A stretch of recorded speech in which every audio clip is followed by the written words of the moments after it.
The breeze rustled the oak and birch leaves, and there was a tapping of horses' hoofs in the distance. He sat upright in his perch on a wide oak branch, his legs gripping it like a knight astride a horse. It was as much about stability here as it was for the night. Simon was at least 20 feet in the air, high enough for the leaves to camouflage him from whoever was coming down the road. Silently, he bent his bow, angled so that he could shoot downwards. His eyes were fixed on the forest road, but his ears were alert for the hooting of an owl in broad daylight. The signal came, and he was the first to shoot, his arrow striking the road directly in front of an armed man on horseback. They knew from the scouts that the sheriff only had a small contingent with him, and the advantage of surprise was entirely theirs. The archer dropped flat on the branch in front of him, using it as a shield against the arrows that flew past him in response, one so close that his cheek stung as it flew past. Quickly he slid down to the next branch, and the next, dropping to the ground to join the melee on the road. The men at ground level had already emerged and were laying about with their staffs. By the time Simon joined the scrum, there was little left to do. The sheriff's men were disarmed and sat glumly on the road, waiting to see what the outlaws would do with them. This is what you always imagined it would be like to join Robin Hood in Sherwood Forest, robbing oppressive rulers, feasting on venison, impressing everyone with your bullseye shots with the yew-bow. But if you could travel back in time to an England that Robin Hood would recognize, you would find that the world's most famous outlaw was not the golden hero of song, but a very dangerous man indeed. The Robin Hood tales are folklore, probably originating in the 14th century and developing as oral legends over the next 100 years, until they began to be put into print around 1500.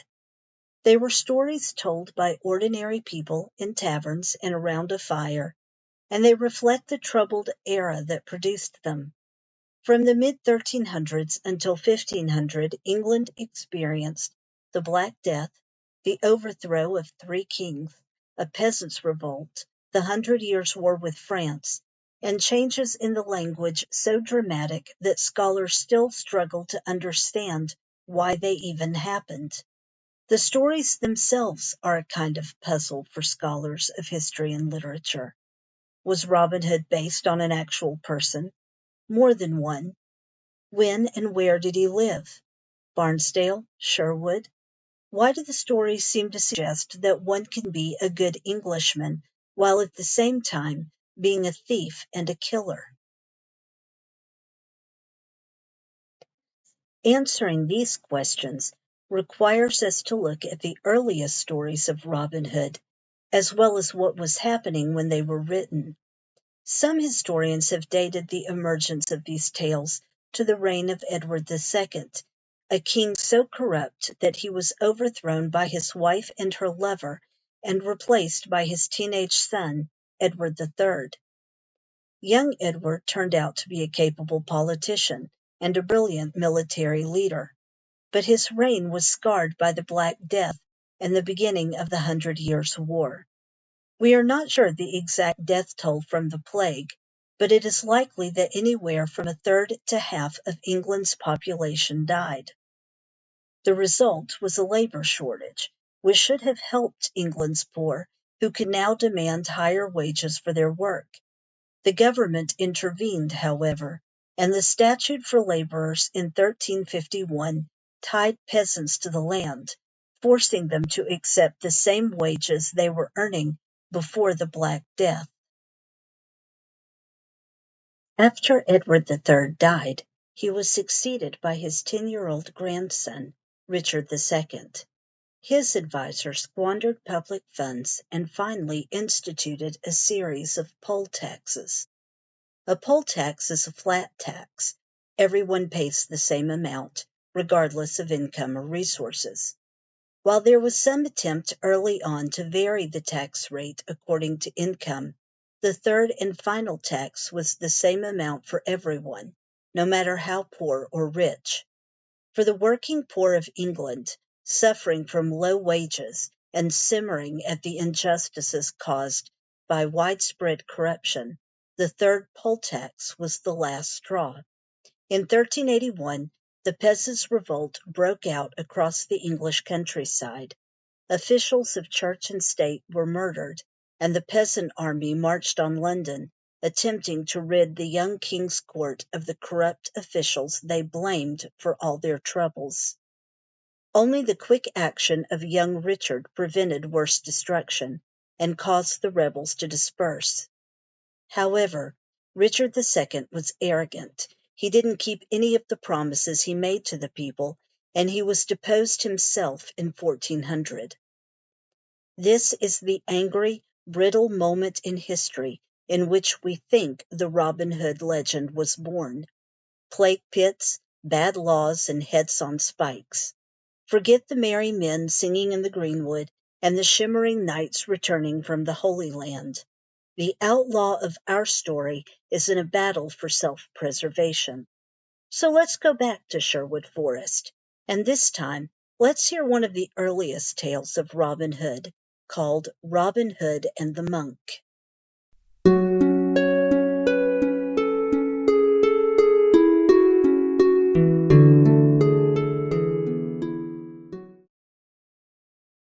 It was a quiet afternoon in the greenwood, and Robin was restless and bored. "I'm going into town," he announced. His men looked up. "You can't," Much the miller's son replied. "You're a wanted man, Robin. There is no safe place for you in Nottingham." "I'm going," said Robin. "It's been 2 weeks since I prayed at the shrine of Mary. How can I expect help from the Mother of God if I don't pay court to her?" "At least take someone with you," said Much, wearily. "At least a dozen, I would think. The sheriff will think twice about bothering you if it means a real fight." "I'll go," said Little John. "That's enough," said Robin. Much said nothing more as they started off. It was a long way to town, and a tedious walk. "Let's try a little bet," said Robin. "How much to the person who can make the best shot with the bow?" "A penny?" Little John asked. "Too little," said Robin. 3 pennies a shot." So they tried their archery as they moved down the road toward Nottingham. Little John won, and then won again, and again, and again. After 20 rounds, Robin was 5 shillings in debt. When Little John demanded his money, Robin argued over the score. He called Little John a liar. Easier than admitting that Little John was decidedly the better archer. Then he struck Little John. Not a playful blow, but a hard knock from a man accustomed to violence. "Is that how you treat me?" the huge man roared.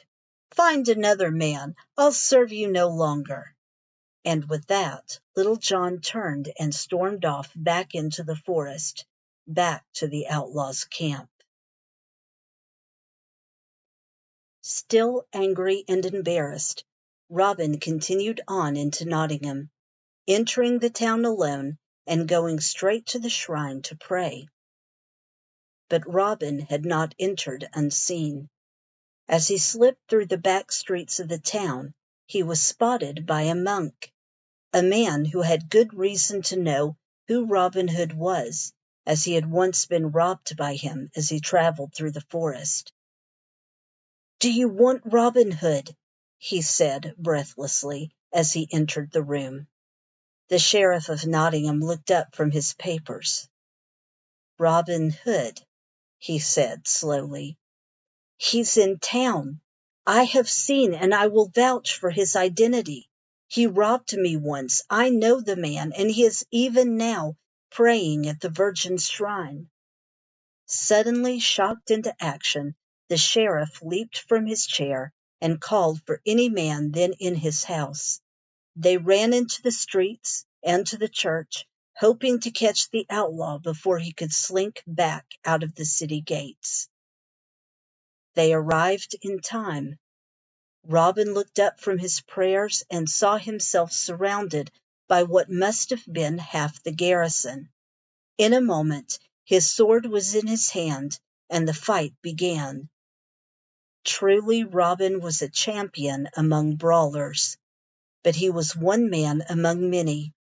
12 of the sheriff's men were dead on the floor of the church, but Robin was bound and carried off to prison.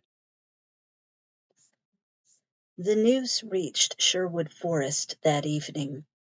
Not only was Robin in prison, but the very monk who had reported him was on his way to the king with news of Robin's capture. The very same monk, you say? Queried Little John. The messenger nodded. Well then, he said to Robin's glum-looking crew, go you with me much.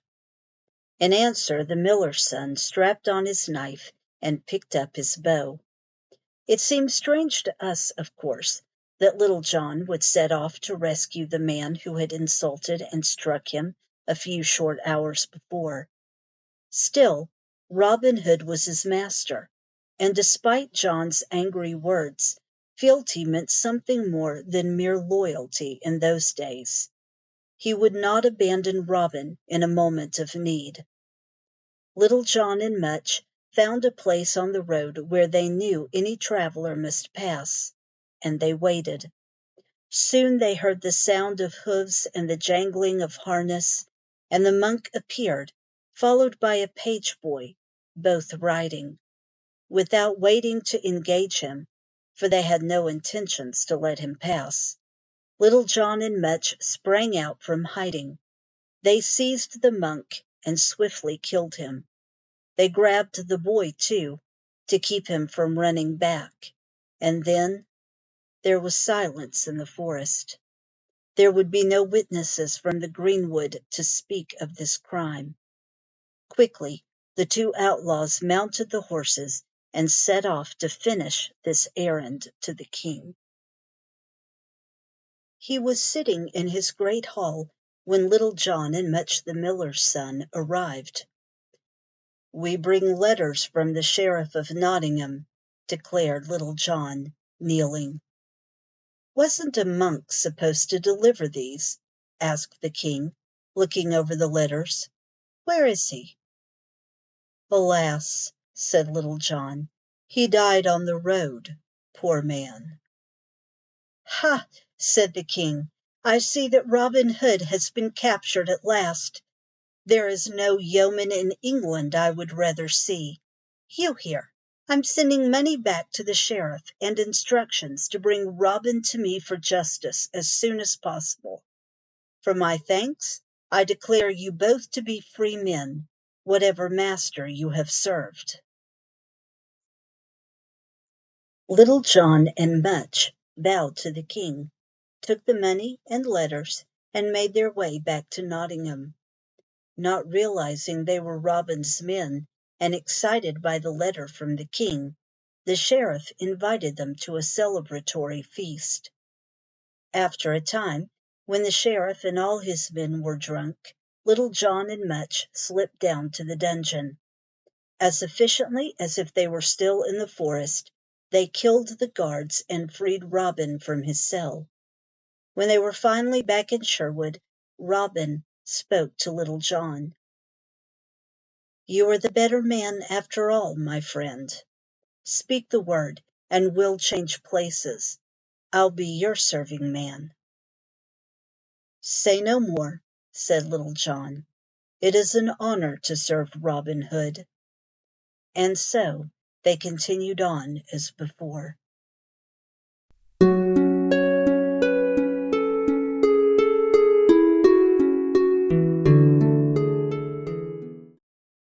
Wait, who is this story about again?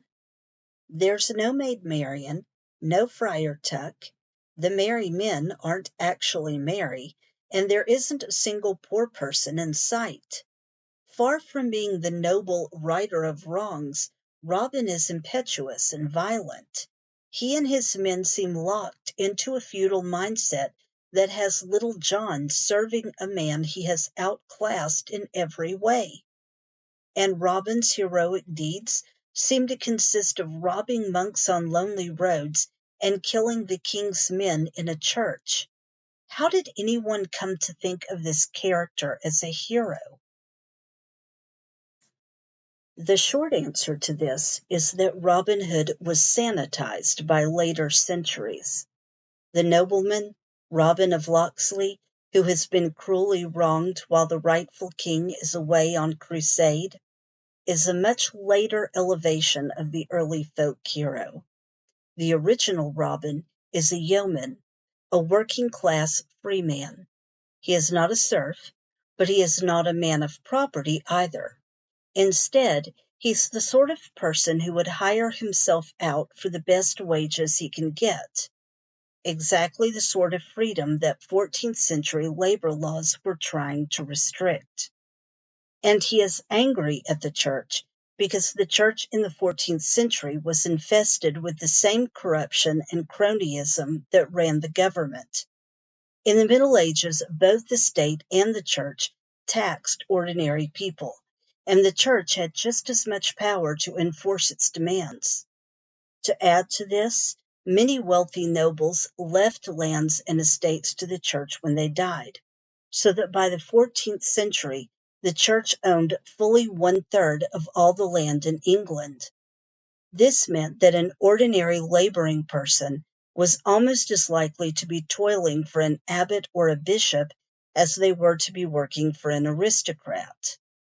And many of those abbots and bishops were aristocrats, younger sons whose families had secured for them positions of privilege in the church, despite the fact that they were supposed to have taken vows of poverty.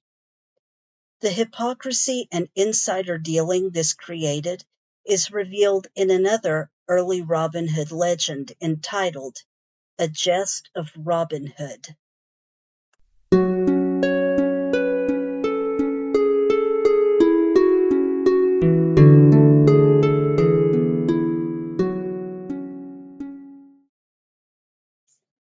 Since this is a long ballad and contains more than one adventure, I'll shorten it a bit so that we can focus on one important relationship in the Robin Hood sagas.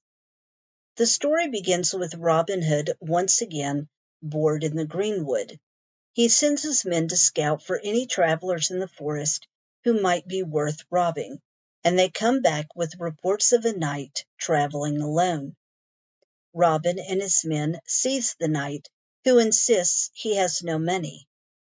Never one to take poverty at face value, Robin has his men search the bags. As it turns out, the knight, Sir Richard at the Lee, is indeed broke. Robin invites him to dinner and gets his story. Sir Richard's son had killed a man, and to satisfy the law and get his son out of trouble, Sir Richard was forced to borrow £400. Not only did he borrow it, but he borrowed it from the Abbot of St. Mary's, a notoriously greedy man, and he had to use his estate as collateral for the loan. A year has passed, the bill is due, and Sir Richard doesn't have the money. His only option is to beg the abbot for mercy. At this point, Robin knows the knight's story is hopeless, as there is no chance whatever that the abbot will grant the extension when there is a whole estate for him to seize. Sir Richard is not one of the great landowners, of course, but the estate is worth far more than the value of the loan. So Robin gives the knight £400 of his own money, and demands no collateral, telling him that the Virgin Mary herself will be the guarantor of the loan and ensure that Robin is paid back. Fed and blessed with the means of buying himself out of trouble, Sir Richard is back on the road to see the abbot, and that is where our story picks up. The abbot was standing in the courtyard of St. Mary's, watching the road. He spoke to the monks around him. "Do you remember the knight who borrowed £400 from the abbey? The bill is due today, and if he doesn't come, his land is forfeit." "It is early yet," said the prior. "He may come, and even if he doesn't, it would be a shame to seize his lands. He is a fighting knight, you know. He served his country beyond the sea. He might even be there now, suffering hunger and cold and sleeping on the ground, all for the sake of England." "What a nuisance you are," said the abbot. "Don't you have anything more helpful to say than that? I tell you, if he doesn't come, I will seize his estate." "I'm betting he doesn't come," said the cellar master. "He's either dead or hanged, and when we have the estate, it will be £400 a year that we'll be spending, not just a one-time payment." Now, as it happened, the abbot already had a justice, or magistrate, with him at the abbey. For of course he couldn't seize the knight's collateral without an officer of the court to make the thing official. The justice spoke now. "I agree. I don't think he'll even show his face. The lands will be forfeited." Just then, to everyone's sorrow, hoofbeats were heard approaching, and Sir Richard at the Lee rode up to the gate. Sir Richard had shrewdly put on shabby clothes, so when the porter met him at the gate and brought him to the dining hall, neither the abbot nor his monks suspected anything. Only the porter noticed that the knight had a very fine horse. As the knight entered, he found the abbot surrounded by noblemen. Sir Richard greeted them all in a fitting manner, before kneeling to the abbot, whose first remark was, "Did you bring the money?"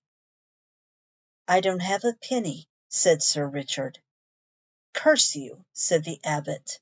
"Justice, drink my health. Well, what are you doing here if you don't have the money?" "I have come," the knight said solemnly, "to ask for more time." "You don't have it," said the justice. "The day is broke, and so are you. Your lands are forfeit." "Good Sir Justice," pleaded the knight, "be my friend." "Not for God," said the justice. "Abbot, will you be my friend? Hold my debt a little longer, until I have paid you back. I can do good service for the abbey." "By God who died on the cross," swore the abbot, "get more land somewhere else. You'll get nothing from me." "By God who created the world, I will pay a good price to keep my land. And by him who was born of a maiden, it is good to help those who are in need." The room was silent. Everyone there, from the most noble lord to the most humble monk, could see the abbot for what he was, a man who took God's name in vain and showed neither Christian compassion nor holy charity to the ruined man before him. Knowing how this scene made him look, the abbot stared back at Sir Richard with a look of deep hatred. "Out, you false knight! Oath-breaker! Get out of my hall!" "Now you speak what was never true," said Sir Richard, "for I have never been a false knight." Finally he stood upright. "I am as brave a man as any in battle or in tournament." The justice spoke. "Now then, gentlemen, we can come to an agreement. Abbot, what will you give in ready money in exchange for giving up his claim to the land?" For the justice knew that the land was worth far more than the £400 debt, and he thought that Sir Richard might take the matter a little more quietly if he didn't have to leave empty-handed. 100 pounds, said the abbot grudgingly. 100, said the justice. Come now, at least give him 2. I wouldn't part with my land for 1,000 pounds more than that, said Sir Richard, knowing the whole thing was a cheat. I'll tell you this, abbot, you will never inherit my lands. And with that, Sir Richard took out Robin Hood's bag and emptied the 400 pounds on the table, clearing his debt to the abbot once and for all. Staring at the gold, the abbot said to the justice, Good man, I'm afraid I must ask you to refund the retainer I gave you for overseeing this business. Not a penny, by God, said the justice. Good day to all abbots and lawyers. I shall have my lands back in spite of you, said Sir Richard, as he strode out of the hall. You might be forgiven for thinking that here, after all, is the Robin Hood we all know and love. Sir Richard is clearly the victim of a corrupt bargain between the abbot and the justice, and Robin Hood's generosity makes it possible for him to keep his estate. But let's not forget how we got here. Sir Richard is only in debt in the first place because his son committed a violent act, and money can buy him out of a hangman's noose, which surely would not be the fate of a peasant who had done the same thing. Furthermore, the money he got from Robin is money that Robin has gotten by literal highway robbery. In other words, Sir Richard is paying the bill for one crime with money gotten by another. He and Robin Hood look like the good guys in the story because they are both up against a system so absurdly and obviously corrupt that Robin and Richard look virtuous by being only petty criminals. So, how does this tale end for our 2 heroes? A year after his confrontation with the abbot, it's time for Sir Richard to repay his debt to Robin. Remember that Robin didn't ask for any collateral, since the Virgin Mary was the guarantor of the loan. You can take that as a subtle threat, by the way, since the monks of St. Mary's were Robin Hood's favorite targets to rob. As it happens, while they are waiting for Sir Richard to arrive, they spot a monk of St. Mary's traveling through the forest, and, of course, they rob him. And look, he is carrying 800 pounds. Robin is absolutely delighted, announcing that Mary has indeed paid off the loan with interest. When Sir Richard arrives, he apologizes for arriving late, explaining that he stopped to help a poor yeoman in distress, in gratitude to Robin and his men, who are also yeomen. He also has the 400 pounds. Robin generously tells him to keep it, that Mary has already paid off the debt. He even gives Sir Richard half of the 800 pounds he just stole, so that the knight can fit himself out with better gear.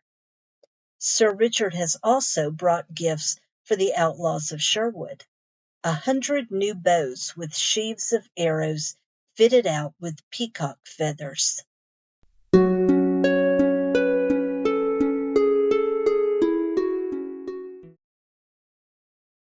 And so we arrive at the real moral dilemma of the Robin Hood tales.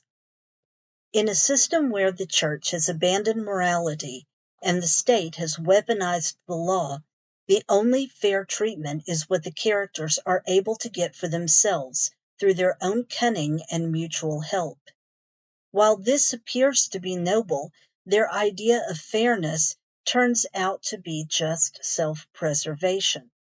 They have no problem with robbing monks, who are supposed to be protected as non-combatants, to get the money they need, nor do they hesitate to kill a child who might report them to the authorities.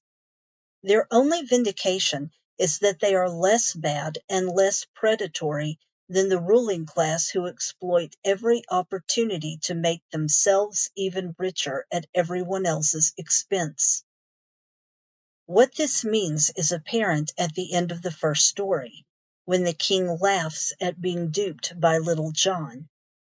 A society is truly broken when even the king can be preyed upon and has to take it as a joke. This dysfunctional community is the true cost of corruption. Those who are supposed to be in charge have no credibility, and without that, there is no genuine authority. There is only naked power. And the Robin Hood legend shows how this can be subverted by bad actors banding together to guard their own interests, and who can rationalize their actions as the only effective response to government abuse. And we should care that this is what the original stories of Robin Hood are really about. There's a famous maxim, often attributed to the historian Louis Kazamian: history doesn't repeat itself, but it often rhymes. There's a reason why the historical period of the Robin Hood tales feels eerily like our own. Eras of rank corruption are like seasons of the plague. They cycle back over and over again. And like pestilence, corruption is hard to eradicate. It lives in rigged systems where money buys power, and power is used to exploit the masses for ever more money. The state is made to serve the interests of a privileged few. While the Robin Hood stories are compelling illustrations of the problem, they fail to offer solutions. In later retellings, Robin is a loyal subject of King Richard the Lionheart, and becomes a law-abiding citizen once Richard returns from the Crusades to right all the wrongs in England. There are a lot of problems with this version. In the first place, the Robin Hood legends don't appear to reach back to the reign of Richard I, and even if they did, the historical Richard cared little for England and spent most of his reign somewhere else. Worse, this later version buys into a narrative that a failing society can be fixed if only the right man comes along to fix it. If only there were a political savior, everything could be good again. But the history of England at the time these stories developed debunks that myth entirely.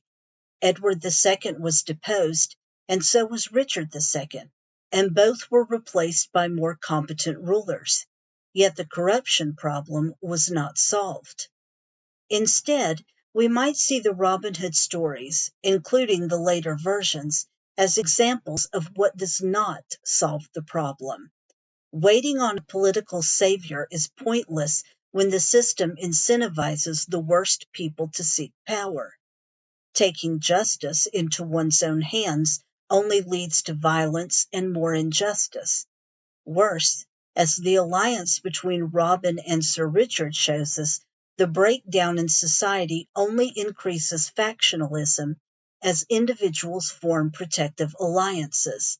Those alliances become additional sources of corruption in turn, as mutual aid turns into criminal complicity.